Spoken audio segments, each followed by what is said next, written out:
Today we're going to hit car control.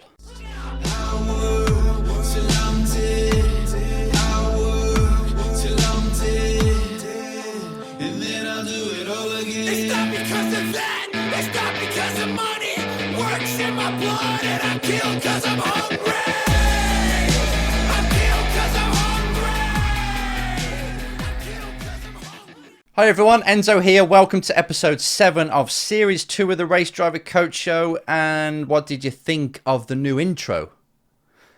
And more importantly, what do you think of the music? That's one of my favourite bands, Rob Bailey and the Hustle Standard. Now that's something I listen to most days. In the morning when I do my warm-up routine, or when I'm in the gym, or when I'm going to a meeting and I want to kill it, that gets me in the mood, fired up. If you'd like just that little sample, that one's called Hungry, but they did the Beast, is it called Beast, sorry, that was on Southpaw the film. They just got so many songs that you can't even listen to quietly. You have to crank them up, and by the time you've listened to it, you're ready to go. So if you like that kind of thing, check them out, the Hustle Standard, love it. And Charlie, thanks for letting me use your music. I wrote to these guys, the Hustle Standard, they got straight back to me, said yes, we like what you do, of course you can use our music. Thanks, guys. Brilliant. Right, back to today's show. What do you notice, right, about top drivers? What would you say distinguishes the difference between an okay driver and a very bloody good one? Most of you will say speed or commerciality, if that's a word. But really, what I see, when you see a top driver, it's someone that's good in the wet, right? Someone who's really good under brakes. Someone who's really good on the first lap when nobody else knows where the grip is. Somebody who's good in changeable conditions. Somebody who is good at just switching on, going, doing a lap when they want to, on demand, parking the car, getting out, and that's their fastest time. Well, one of the main ingredients to create a driver that can do that, and this is what I spend a lot of my time on, creating a driver that can just switch on and go. Creating a driver that can be fast in the conditions where most drivers are pretty much scared. All I look at is car control. Are they able to play with the car at high speed and have the confidence in themselves to control the car no matter what angle it gets at, pretty much, even though it's a bit far-fetched. But still, just to know that I can, as a driver, I can throw the car into that corner a bit quicker than I need to, and I don't worry about what will happen. I'll sort it out halfway through. I'll sort it out on the apex and out of the corner. I'll catch it. I'll sort it out. I'll escape the slide. That kind of confidence is something I'm just not seeing in motorsport very often. Because cars are so planted now, because drivers are, let's just say, they're a bit more fearful than they used to be. I am seeing drivers that are pretty much pathetic at car control all the way up.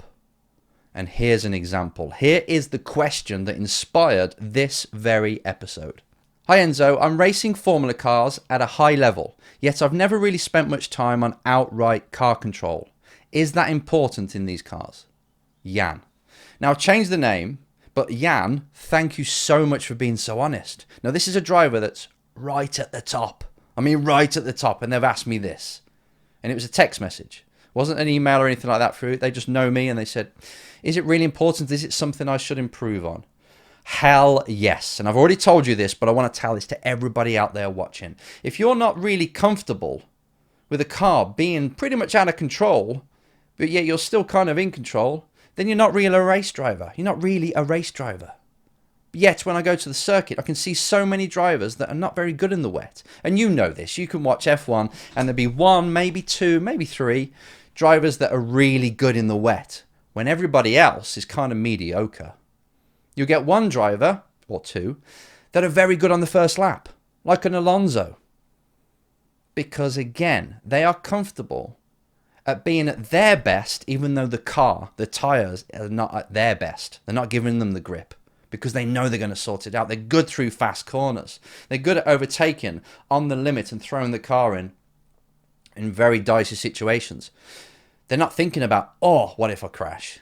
And that's one of the big differences between someone who's good at car control or not. It's where their mind is going. You've got 2 different types. You've got the skill side of it. Some drivers just don't know what it's like to go outside the grip level unless they're spinning. They can get just like this, and they can and just about correct it, but they weren't in control there. They panic. Where you get other drivers that just allow the car to come, and they virtually automatically just correct it. You see it in front-wheel drive cars a bit different, but also rear-wheel drive cars. But all in all, there's not many of you guys out there that are good at this. You can hardly drift. You can pull the handbrake on and power slide from the apex out. Yeah, fine, anyone can do that, but not many of you can drift on the start, or should we say, just after braking, and then all the way through the corner, very controlled. Not that that's a very quick lap time, but still, the fact that so many people can't drift, they haven't got much car control, it's quite shocking, isn't it? It's quite shocking, but it's there everywhere. And I'm just here to give you a little nugget, a little heads up to say if you can do this, if you spend more time on your car control, it will definitely make you a better driver. It will definitely make you better through the fast corners. You won't be as scared as other people. It'll make you much quicker in the wet because you'll be trying different things, different lines, and you'll be pretty much prepared to control the car no matter what. And you'll be very good on cold tires. You'll be very good on slicks in wetter conditions, in changeable conditions. These are the kind of things that make a driver stand out. Now, as you know, I used to work for an F1 junior team, and I used to be a scout. We used to pick drivers, pay for them, and wet driving was one of the things we looked for. Because if you're good in the wet, it shows that you've got an understanding of how to manipulate the car, how to put the weight where you want it on whichever wheel through your driving, how to use curbs in the wet to manipulate the car and make sure it rotates. It shows intelligence. Anybody, pretty much, with enough practice. A lot of drivers, most drivers, can do a quick lap time when everything's perfect, when the car's good. They can brake at this point, they can turn at that point, they can apex well, look up and get the power down just right at each corner and do a pretty damn good lap time.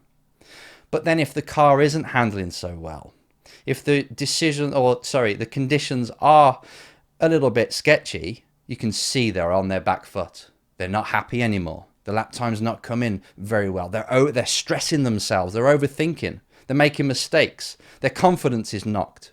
That's no good. That's no good in a sport that when you're going around, things are always changing. From the fuel load to the tyre grip to the wind to the conditions in general to the position you're attacking a corner because you might be defending or you're in a different line on the way in. Everything's changing all the time. So as a driver, you must be a master at car control.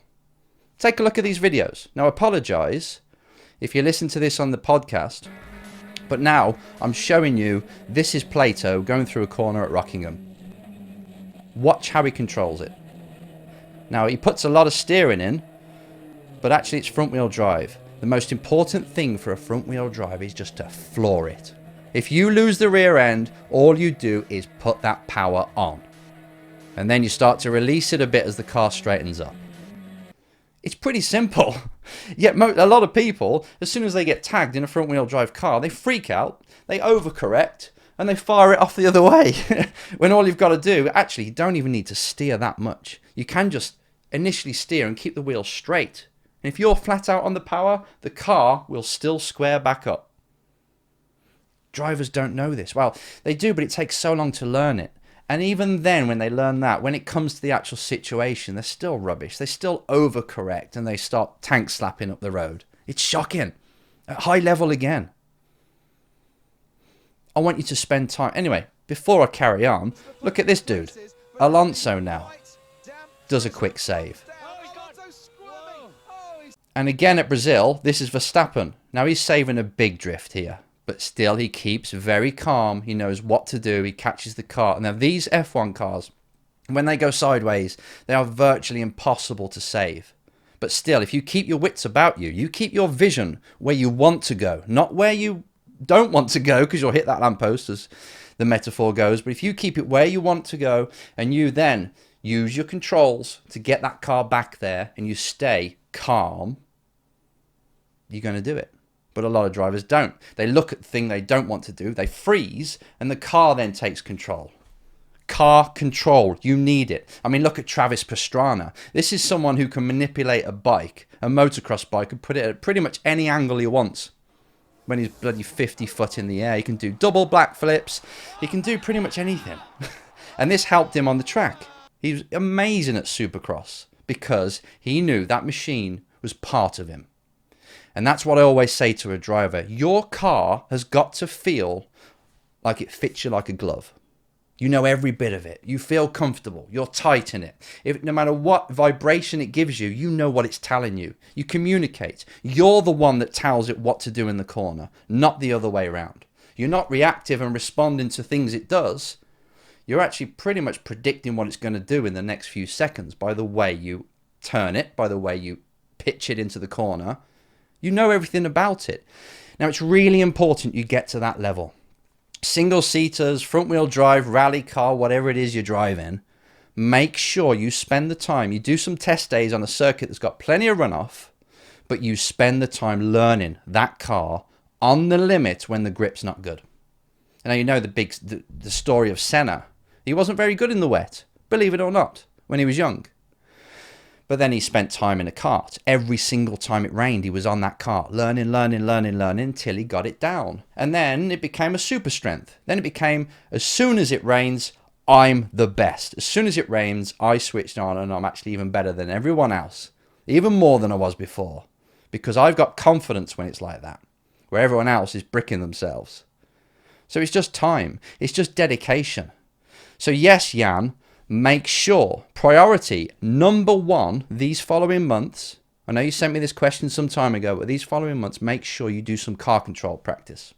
Train yourself to be comfortable with the car moving in a risky situation. Even if you work, the way I did it, take a look at this picture. Again, podcast listeners, I apologize for this, but there's a picture of me drifting now, just a picture of it, from race school. Now, this was in the early 2000s, and I tell you what, as soon as I started to work at the race school, and you had to do demonstration laps, you had to put someone in the passenger side and then take them around and pretty much scare them. And the only way to really scare them is to go sideways at 80 mile an hour because they just love it. And it's part of the entertainment. And yeah, I was a bit of a sucker to the system. I would always, if they told me I couldn't do it, I always would. But that's how you train yourself. Not by going against the system. You train yourself by being in that position more often.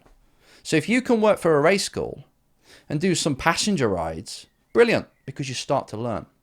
You're allowed to go out on track, learn that car, do what you can with it, and then once you're happy, you put passengers in it and you show them. It's sort of like demonstration driving. Stunt driving. This just got me onto a completely different thing. If you're good at car control, you can even get a job as a stunt driver. Now, that's not a bad side job, side hustle to have, is it? Especially if racing doesn't work out, you can go to be a stunt driver. So it's another reason you should be good at manipulating a car. Another way, there's loads of car control race schools out there that actually you can go there for a day and they teach you in a Caterham or whatever it is. They got crappy tyres on the back and they spend a day just teaching you how to be good at car control. There's plenty of ways. But what I want to say here, I want to leave, it's just a very short video this time, but Jan and everybody else out there, if you really want to make a difference, if you want to stand out in front of all the other drivers, make sure you're the best at car control, because then you'll be the best on the first lap, the best in the wet, the best in the fast conditions, and you'll stand out a mile. Scouts are looking for this. Make sure you're one of them that is the best on the grid at car control, and your confidence will change. You'll be better at setting a car up because you'll go over the limit and you'll be willing to push the limit on a car you're not really sure where it's at. The car doesn't need to be perfect for you to be fast if you're good at car control.